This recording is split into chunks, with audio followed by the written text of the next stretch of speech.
오늘 우리는 추수감사주일을 맞이하면서 데살로니가전서 5장 16절로 18절, 골로새서 3장 15절로 17절까지 말씀을 통해서 감사의 삶, 오늘의 은혜를 발견하는 사람들이라고 하는 주제로 함께 말씀의 은혜를 나누려고 합니다.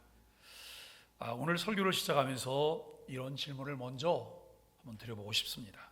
내 삶에는 얼마나 감사로 채워져 있을까? 내가 감사하는 근거는 무엇일까? 감사는 내 삶에 어떤 영향을 주고 있을까? 과학자들은 가끔 신기한 실험들을 해요. 소리를 통해서 사람들의 반응, 식물들의 반응, 이런 것들을 연구를 해요. 그리고 사람들의 심리 상태와 그 사람들이 입을 통해서 표현하는 언어들이 어떤 관계가 있는지를 또 실험하기도 하더라고요. 여러분, 이 불협화음이 이루어지는 음악을 아주 시끄럽게 틀어놓잖아요. 그러면 여러분들은 어떠세요? 그쪽으로 점점 더 가까이 가게 되세요? 아마 이렇게 돌리기도 하고 어떤 사람들은 귀를 막기도 하고 그럴 거예요. 사람만 그런 게 아니에요. 동물도 똑같은 반응이 나타나고 식물도 똑같은 반응이 나타나는 걸 아세요? 아주 평안한 그런 음악들이 이렇게 나올 때에는 사람들은 별로 의식하지 않으면서도 편안함을 느끼게 돼요. 식물이나 동물도 마찬가지예요. 내가 여러분 정말 마음이 감사해서 이 감사의 말을 표현할 때 내 심리 상태와 불평과 원망, 분노가 표출될 때의 심리 상태는 어떨까 생각해 보세요. 여러분, 그 상태와 우리가 가끔 이렇게 말하죠. 행복하세요? 라고 말을 해요. 행복하세요? 라고 묻잖아요. 나는 내 삶이 행복할까요? 진심으로 행복하셨나요? 지난 주간? 우리가 여러분 정말 지난 주간 한 주간을 보내면서 내가 진심으로 행복했고 마음의 평안함이 있었고 마음이 안정됐고 그랬다면 그 다음 날이 또 기대가 되지 않을까요? 이런 질문을 하면서 오늘 말씀을 한번 시작해 보려고 합니다. 사람들은 흔히 추수감사절을 1년 중 하루 감사하는 날 정도로 생각을 해요. 그러나 성경은 감사를 단 하루의 행사나 한 번의 이벤트로 우리에게 말하지 않습니다. 감사는 우리의 기분이나 상황, 성격을 넘어서는 삶의 방식이고 하나님의 백성으로 살아가는 존재의 태도인 것을 말씀하고 있습니다. 사도 바울은 데살로니가 교회에게 이렇게 가르칩니다. 항상 기뻐하라, 쉬지 말고 기도하라, 범사에 감사하라. 이것이 너희를 향하신 그리스도 예수 안에서 하나님의 뜻이다라고 말씀을 하고 있어요. 하나님의 뜻이라는 거예요. 하나님의 소원이래요. 하나님께서는 우리 인생 전부가 감사로 흘러가기를 원하고 계십니다. 그래서 감사는 억지로 짜내는 감정이 아니라 나의 삶에 조용히 일하고 계시는 하나님을 볼 수 있는 새로운 눈이 뜨이는 거예요. 오늘 우리가 드리는 추수감사 예배는 단지 1년의 수확을 기념하는 날이 아닙니다. 내 감사의 진짜 근거가 무엇인가를 다시 발견하는 날이죠. 성경을 보면 감사는 결코 단순한 농경 행사가 아니었음을 알게 됩니다. 감사는 이스라엘의 신앙 전체를 지탱하는 구원의 교육이었습니다. 하나님께서는 여러 절기를 통해 감사의 뿌리를 가르치셨습니다. 그 중에 첫 열매의 감사, 77절의 감사, 그리고 초막절의 감사가 있음을 우리는 지난 주일 설교를 통해 말씀을 나눴습니다. 먼저 신명기 26장에는 첫 열매의 감사가 나옵니다. 하나님께서는 이스라엘이 약속의 땅에서 처음으로 소산을 얻었을 때 가장 먼저 하라고 명하신 것이 바로 첫 열매를 하나님께 드리는 것이었습니다.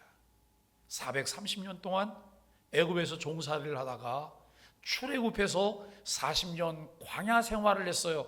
약속된 가나안 땅에 정착하면서 그들이 첫 농사를 짓고 첫 소득을, 첫 열매를 얻게 됐어요. 그 첫 열매를 하나님께 드리라고 말씀을 하세요. 그런데 하나님은 그냥 가져와라, 그냥 드리라 라고 말씀하시지 않아요. 고백하며 드리라는 거예요. 뭘 고백하며 드리라는 것일까요? 여러분, 그래서 백성들은 첫 열매를 가지고 제사장 앞에 나와서 이렇게 고백합니다. 내 조상은 방랑하는 아람 사람이었습니다 라고 고백해요. 내 조상은 방랑하는 아람 사람이었습니다. 이 고백은 우리는 스스로 이 땅에 온 것이 아닙니다 라고 하는 선언이에요. 여러분은 어디서 오셨나요? 누구를 통해 오셨나요? 이 질문이 끊임없이 우리에게 주어져야 할 것입니다. 그들은 원래 애굽에서 종살이하던 자들, 전혀 소망이 없던 백성이었습니다. 그런데 하나님께서 그들을 기억하시고 구원하시고 인도하시고 마침내 젖과 꿀이 흐르는 땅에 그들을 옮겨 놓으셨고 그곳에 삶의 터전을 주셨습니다. 그래서 첫 열매를 드릴 때 백성들은 이렇게 고백할 수밖에 없었습니다. 여호와께서 우리를 이곳에 이르게 하셨나이다. 첫 열매의 제사는 수확의 양에 대한 감사가 아니에요. 우리를 여기까지 인도하신 하나님에 대한 감사였습니다. 칼빈은 참된 감사는 하나님이 베푸신 은혜의 근원을 기억하는 데서 흘러나온다고 그의 기독교 강요를 통해서 말하고 있습니다. 추수감사절의 핵심은 올해 얼마를 거두었느냐가 아니에요. 올해 내가 무엇을 거두었느냐가 아니에요. 누가 나를 여기까지 인도하셨느냐라고 하는 것입니다. 내가 설명할 수 없는 수많은 시간들 속에서 나를 붙들어 오신 분이 누구신지 기억할 때 비로소 감사가 시작되고 감사가 회복됩니다. 우리의 삶에서 이루어지는 모든 사건, 사고와 일상들이 우연히 이루어지거나 운이 좋고 나빠서 생기는 일이라 여러분 생각하십니까? 재수가 나빠서, 무슨 일이 어떻게 벌어질지 모르기 때문에 두려워하는 마음. 그런데 하나님께서 우리에게 주신 마음은 두려워하는 마음이 아니래요. 하나님이 우리에게 주시는 마음은 근신하는 마음이에요. 자기를 돌아보는 마음을 하나님이 주셨다는 사실을 여러분 아십니까? 성경은 하나님의 주권과 섭리라고 분명히 말씀해요. 이 세상을 주관하시는 주권자 하나님, 그분께서 매일매일 다스리시는 하나님의 섭리에 의한 것이라고 말씀하고 있습니다. 둘째로 레위기 23장에는 77절 곧 맥주절의 감사가 나옵니다. 6월절 후 7번의 안식일이 지나고 50째 되는 날 이스라엘은 77절을 지켰습니다. 이 절기는 매우 독특한 규례가 하나 있다고 말씀을 드렸습니다. 누룩을 넣은 떡 2개를 첫 열매로 하나님께 드리라고 하는 명령입니다. 6월절에는 누룩을 철저히 제거하라고 하셨던 하나님께서 77절에는 오히려 일부러 누룩을 넣으라고 말씀하십니다.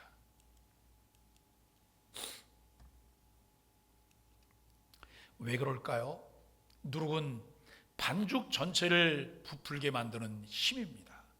성장과 확장과 변화를 상징합니다. 우리가 여러분 이 세상에 아이가 태어나면 자라야 돼요. 아이가 자라는 것을 바라보는 부모의 마음은 얼마나 흐뭇한지 몰라요. 여러분, 우리가 참 그리스도인이 되고 난 후에 그리스도 안에서 내가 매일매일 성장하고 자라가는 것을 내가 체크하고 느끼고 바라볼 수 있을 때 그것이 얼마나 큰 은혜며 감사인지 모릅니다. 제자리에 머물러서 다람쥐 쳇바퀴 돌듯이 하고, 그리고 여러분 뒷걸음질 치는 그 모습이 아니라 금년에도 내가 하나님의 은혜 속에서 이렇게 자라났습니다, 성장했습니다, 확장하고 변화가 있었습니다라고 고백하는 은혜가 있게 되기를 바랍니다. 하나님은 77절을 통해 이렇게 말씀하십니다. 내가 시작한 은혜는 반드시 성장한다. 구원은 작은 씨앗처럼 시작되지만 하나님께서 자라게 하시면 풍성한 열매로 이루어지게 됩니다. 그래서 77절의 감사는 지금 눈에 보이는 것만 보고 감사하는 것이 아닙니다. 하나님이 앞으로 이루실 은혜를 바라보는 믿음의 감사예요. 믿음은 바라는 것들의 실상이에요. 보이지 않는 것들의 증거예요. 내 안에 성령께서 내주하고 계시기 때문에 성령께서 우리를 통해 선한 일을 이루실 것을 우리는 확신해요. 우리 안에 하나님의 놀라운 일들이 이루어질 것을 우리는 기대하며 주님을 바라보게 됩니다. 지금 내 믿음이 아직 연약해 보여도, 내 가정의 변화가 더딘 것 같아도, 우리 교회의 열매가 작아 보이는 것 같아도 하나님께서 시작하신 은혜라면 반드시 자라난다는 믿음으로 드리는 감사입니다. 세 번째는 레위기 23장 39절로 43절에는 초막절 곧 수장절에 대한 말씀이 나옵니다. 초막절은 가을의 모든 추수를 마친 뒤 지키는 절기였습니다. 오늘날 우리가 지키는 추수감사절과 가장 가까운 절기가 이 수장절과 초막절이라 할 수 있습니다.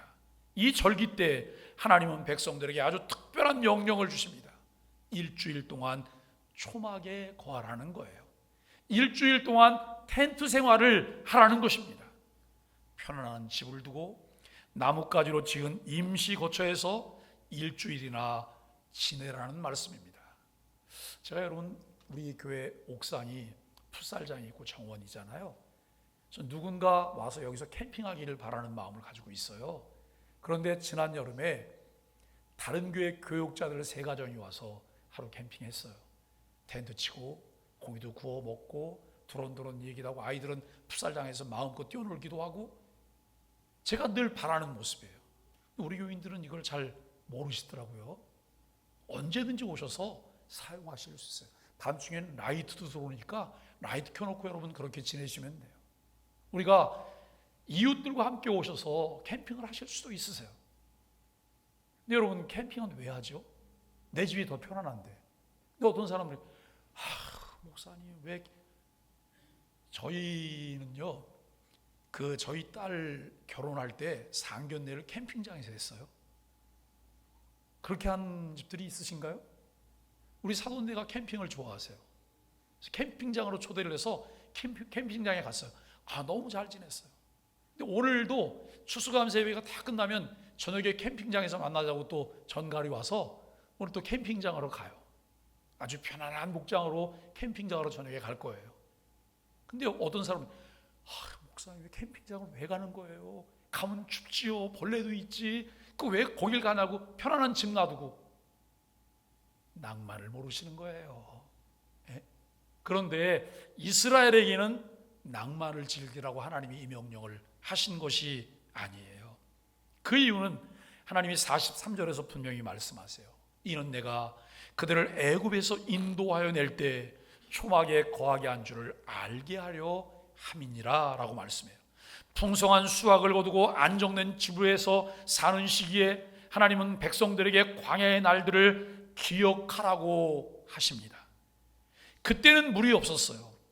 반석에서 물을 내시는 은혜가 있었고, 길이 없을 때 구름 기둥과 불 기둥으로 인도하시는 은혜가 있었습니다. 먹을 것이 없어도 하늘에서 내리는 만나와 메추라기를 먹이시는 은혜가 있었고, 40년 동안 신발이 닳지 않게 하시는 기적의 은혜가 있었다고 하는 거예요. 만약 광야의 시간이 없었다면 약속의 땅에서의 감사도 이렇게 깊지 않았을 것입니다. 고난의 기억을 다 잊어버리면 현재의 은혜도 쉽게 흐려집니다. 여기 여러분 50세 이상 되신 분들은 우리가 사는 생애 가운데 우리 한국이 얼마나 급속도로 변화하고 발전했다고 하는 것 실감하시죠? 어릴 때 신발 뭐 신고 사셨어요? 혹시 우리 중에 어릴 때 집신 신었던 분도 계신가요? 연세가 정말 많으신 분들은 집신 신었던 분도 계실 거예요. 저는 어릴 때 이런 말표 검정 고무신을 신고 살았어요. 말표 검정 고무신. 제가 어릴 때 사진을 이렇게 한 장 보여줬더니 오늘 이제 교회 오셨는데, 우리 효진 요양원 원장님이 오늘 교회 오셨어요. 원장님이 그 사진을 보더니 목사님 다른 세대, 세상 사진 같다고 저한테 그래요. 이게 제가 겪었던 어린 시절이잖아요. 그런데 40대들은 그 느낌이 없으신 거죠. 근데 여러분, 그 느낌을 보고 보릿고개를 지냈고 그런 분들은 지금 얼마나 우리가 풍족해요. 근데 여러분, 정말 행복하십니까? 삶이 나아진 것 때문에 행복지수가 더 높아지셨나요? 그렇지 않다 그래요. 한국 사람들이 행복지수가 낮대요. 근데 여러분, 우리나라가 굉장히 좋은 나라인 건 알고 계세요? 우리나라 너무 좋은 나라예요. 우리 어디 나가면서 혹시 강도가 나를 와서 여러분 해코지할까 그런 거 고민하세요? 내가 여러분 가면서 가방 메고 갈 때 혹시 날치기가 가방 뺏어갈까 걱정하세요? 우린 그런 걱정 안 하고 살아요. 정말 치안이 보장된 나라예요. 안전한 나라예요. 그리고 요즘 먹을 것이 너무 많잖아요. 과일 가게에 가면, 제가 동남아를 좋아하는 이유가 동남아에 가면 과일들이 너무 풍성하잖아요. 근데 우리나라 과일 가게에 이렇게 가보면 우리나라도 거기 못지 않아요. 우리나라에서 나지 않는 과일들은 다 수입이 되기 때문에 너무나 많아요. 옛날에 비하면 너무 좋아졌어요. 그럼에도 불구하고 만족하거나 감사하거나 행복하지 않다는 거예요. 왜 그럴까 생각해 보세요. 과거를 자꾸 잊기 때문에 그래요. 지나온 과거를 잊기 때문에 감사가 흐려져요. 그래서 초막절은 우리에게 이렇게 말하는 절기입니다. 풍성할 때도 하나님을 잊지 마라. 편안한 집에 있어도 광야의 은혜를 기억하라. 오늘 우리의 삶이 어느 정도 안정되었다고 느끼는 분이 계시다면 오히려 그때가 영적으로 가장 위험한 때일 수도 있습니다. 이 정도면 됐다 말하는 순간 감사가 사라집니다. 하나님을 잊어버리기 쉽기 때문에 그렇습니다. 이제 시선을 오늘 우리가 알고 있는 추수감사 역사로 잠시 또 옮겨가 보도록 하겠습니다. 오늘 우리가 드리는 추수감사 예배는 1620년 메이플라워를 타고 신대륙에 도착한 청교도들의 신앙 고백에서 출발합니다. 그들이 여러분 영국에서 출발해서 미국 신대륙으로 왔습니다. 첫 해 겨울 개척자 102명 중 절반이 굶주림과 추위로 죽었습니다. 이들이 신대륙에 온 것은 거기서 일확천금하려고 온 것이 아니에요. 신앙을 지키기 위해서. 신앙을 지키기 위해서 신대륙에 왔는데 얼마나 혹독한 겨울이었는지 절반 정도가 희생자가 생겼습니다. 남은 사람들은 그저 살아남았다는 사실 자체를 기적으로 붙들었습니다. 이듬해 인디언 이웃들의 도움으로 겨우 작은 수확을 얻었을 때 그들은 혼자서만 먹지 않고 이웃들을 초대해 함께 감사했습니다. 이들이 드린 감사는 풍성해서 감사한 것이 아니라 이 정도라도 허락하신 하나님께 감사한다고 하는 믿음의 고백이었습니다. 그리고 1863년 미국이 남북전쟁으로 찢어져 있던 그 한가운데서 아브라함 링컨 대통령은 나라가 가장 흔들릴 때 전 국민들에게 추수감사절을 선포합니다. 이 고난의 시대에도 하나님께 감사할 이유가 많다고 말을 했습니다. 상황은 최악이었지만 신앙은 그래도 하나님께 감사할 수 있다고 고백했습니다. 이것이 성경이 말하는 감사와 정확하게 통한다고 하는 것이죠. 감사는 상황이 다 좋아진 결과로 드리는 감정이 아닙니다. 하나님을 신뢰하기 때문에, 그분을 인정하기 때문에 드리는 믿음의 선택입니다. 이제 오늘 본문으로 다시 돌아와 보겠습니다. 골로새 3장에서 바울은 감사의 본질을 이렇게 설명합니다.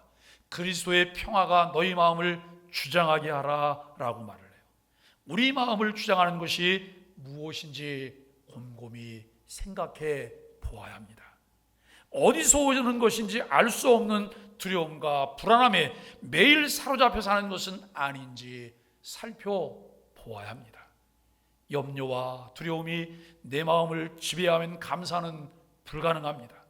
비교의식, 불만, 서운함이 내 마음의 왕자를 차지하고 있으면 감사가 들어올 자리가 없습니다.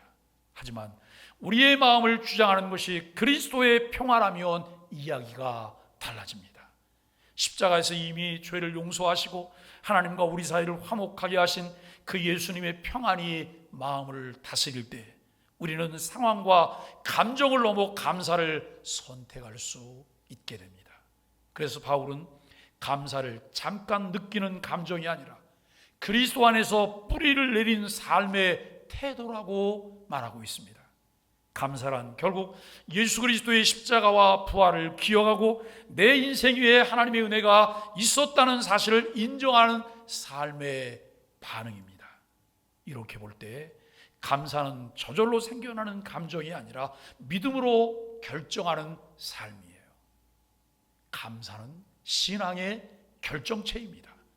하이델베르그 요리문답 28문은 하나님의 섭리를 믿는 사람은 어떤 일도 우연이라 생각하지 않고 모든 일을 감사함으로 받아들인다고 가르칩니다. 우리가 이해할 수 없는 일을 겪을 때도 이 일도 하나님의 손안에 있다고 하는 믿음을 붙드는 사람에게 감사가 열리게 돼요. 그래서 감사는 문제가 없어서 생기는 것이 아닙니다. 모든 문제가 해결되었기 때문에 생기는 것도 아닙니다. 감사는 여전히 문제와 숙제가 남아있지만 그 한가운데에서도 하나님은 여전히 나의 아버지시고 예수 그리스도는 여전히 나의 주님이시라라고 신뢰하기 때문에 생기는 것입니다. 여러분도 그런가요? 저는 그렇습니다. 우리 모두가 그렇게 되기를 바랍니다. 그래서 바울은 아무것도 염려하지 말고 다만 모든 일에 기도와 간구로 너희 구할 것을 감사함으로 하나님께 아뢰라 라고 말을 해요. 그렇다면 우리는 어떻게 감사를 훈련할 수 있을까요? 몇 가지 구체적인 길을 함께 생각해 봅니다. 첫째는 아침에 감사로 하루를 시작하는 것입니다. 눈을 뜨면 제일 먼저 내 입에서 나오는 말이 어떤 말일까요? 여러분, 눈을 뜨면 제일 먼저 내 마음을 지배하고 있는 생각이 무엇일까요? 감사합니다. 주님 감사합니다. 아침에 눈 뜨자마자 죽겠네. 아침에 눈 뜨자마자 뭐라? 뻑적지근해 죽겠네. 눈 뜨자마자 지난밤에 잠을 잘못 자갖고 아주 힘들어 죽겠네. 여러분, 인생길 험하고 마음 지쳐 쓰러질 때도 하나님께 감사할 수 있게 되기를 바랍니다. 감사로 시작할 수 있고 감사로 눈을 뜨며 감사로 입을 열고 감사로 내 마음을 표현하며 온 삶이 감사로 넘치게 하는 이 일이 우리에게 필요합니다. 주님, 오늘 눈뜨게 하시는 은혜에 감사합니다. 이러면서 하루를 시작하는 것이죠.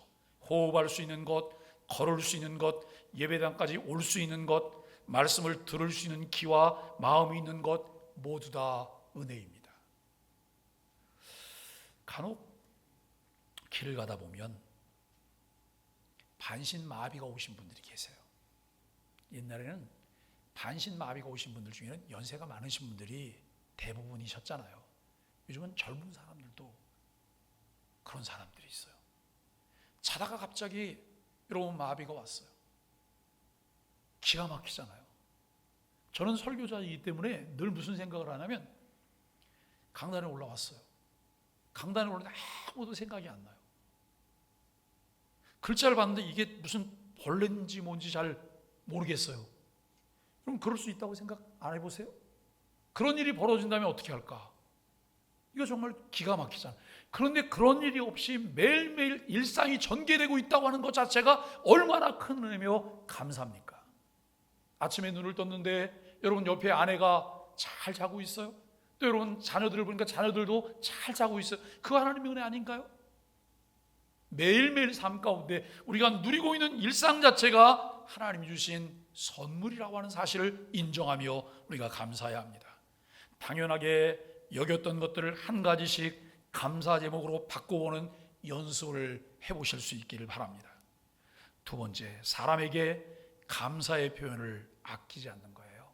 고마워요. 수고 많으셨어요.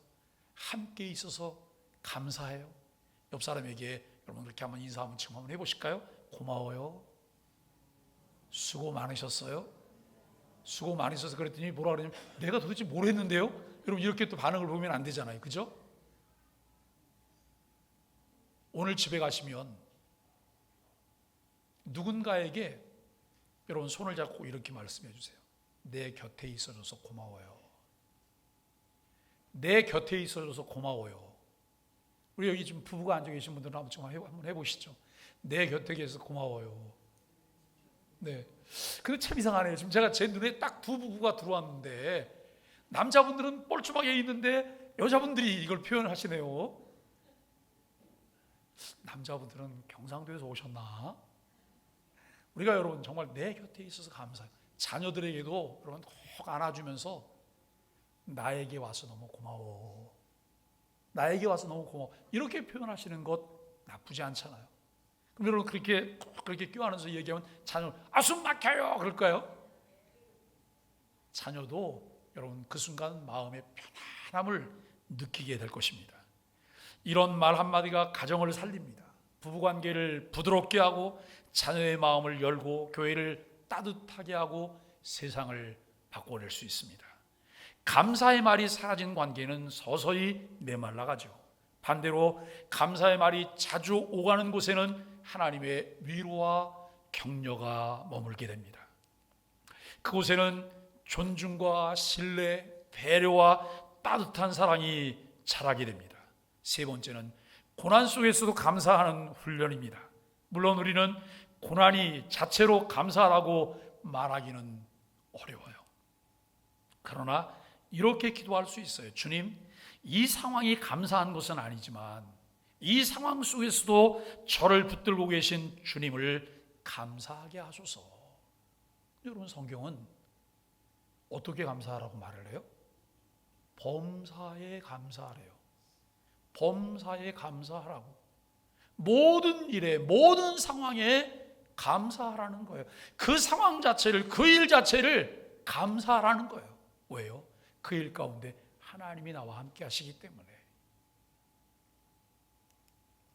고난 중에 감사는 상황을 단번에 바꾸는 힘이 아닐지 몰라도 그 감사는 분명히 나를 바꾸는 힘입니다. 낙심하던 마음이 조금씩 일어나고 원망하던 입술이 조금씩 기도로 바뀌어갑니다. 감사는 그리스도께서 우리의 마음과 생각을 지키게 합니다. 네 번째로 감사는 나누는 삶입니다. 성경에서 감사는 언제나 나눔과 함께 있었습니다. 절기마다 하나님은 레인과 객과 고아와 과부와 함께 즐거워하라고 명령하십니다. 약한 자, 가난한 자, 외로운 자를 초대하여 함께 기뻐하는 감사가 하나님께서 기뻐하시는 예배입니다. 내가 받은 은혜를 이웃과 나눌 때 그 감사는 하나님 보시기에 더욱 아름다운 예배가 됩니다. 이처럼 추수감사는 철저하게 공동체에 감사합니다. 신명기 16장은 절기 때마다 레인과 객과 고아와 과부와 함께 즐거워하라고 말씀하고 계십니다. 감사는 개인의 감정으로만 머물지 않고 공동체를 세우는 행동으로 이어져야 합니다. 내 감사가 이웃에게 흘러갈 때 하나님 나라는 우리의 마을과 도시 한가운데로 자라나게 됩니다. 우리 교회가 이웃과 함께 선물 꾸러미를 나누고 어려운 이들을 기억하며 감사하려는 이유가 바로 여기에 있습니다. 마지막으로 사랑하는 소망의 가족 여러분, 성경의 모든 절기는 결국 성찬을 가리키고 있다고 하는 거예요. 예수 그리스도의 십자가의 죽으심과 부활, 그로 인해 성취된 하나님의 구원 계획입니다. 어린 양, 6월절에 어린 양이 되신 예수님, 부활의 첫 열매가 되신 예수님, 성령을 보내 우리에게 구원의 첫 열매를 주신 예수님, 그분 앞에서 우리가 드리는 감사가 바로 오늘의 예배고 성찬임을 기억해야 합니다. 여러분, 성찬을 영어로 유카리스트라고 부르는데 그 뜻 자체가 감사라고 하는 거예요. 성찬은 우리에게 이렇게 말하고 있어요. 감사의 시작도 예수님, 감사의 근거도 예수님, 감사의 완성도 예수님이라는 거예요. 왜요? 그분은 우리에게 생명을 주신 분이기 때문에, 그분은 우리에게 영원한 나라를 주신 분이기 때문에 그분 자체가 감사임을 고백하게 됩니다. 이 중에서 곰곰이 생각해 봅시다. 내 삶은 누가 운전하고 있을까요? 요즘 여러분 자율주행차도 나온다 그래요? 자동차에 크루즈 기능도 있어요. 그래서 이제 크루즈 기능을 켜놓고 운전하고 가다가 손을 좀 떼잖아요. 그러면 그 앞에 자막이 떠요. 운전대에 손을 올려놓으세요. 그리고 곳곳에 뭐라고 써 있냐면 기능을 너무 맹신하지 마세요. 그것 때문에 사고가 많이 난다는 거예요. 맹신하지 말고 그것을 여러분 안전하게 붙잡고 약간 의존하라고 하는 그런 이야기죠. 내 인생의 운전자는 누구일까요? 나 자신일까요? 불행한 일입니다. 내 인생의 운전자가 삶의 주권자 되시는 하나님이 되시도록 양도하셔야 돼요. 맡기고 그분의 인도하심에 순종하는 것 우리가 따를 수 있어야 된다는 거예요. 우리가 여기까지 올 수 있었던 이유, 우리가 앞으로도 소망을 품을 수 있는 이유, 우리가 영원한 하나님의 나라를 바라볼 수 있는 이유가 모두 예수 그리스도 안에 있기 때문입니다. 오늘 추수감사주일에 저와 여러분의 가정과 인생이 감사로 숨쉬는 복된 삶이 되기를 축복합니다. 건강할 때도, 부족할 때도, 건강할 때도, 약할 때도 주님 여기까지가 주님의 은혜입니다 라고 고백할 수 있는 믿음이 우리 모두에게 있게 되기를 소망하며 예수 그리스도의 이름으로 간절히 축복합니다.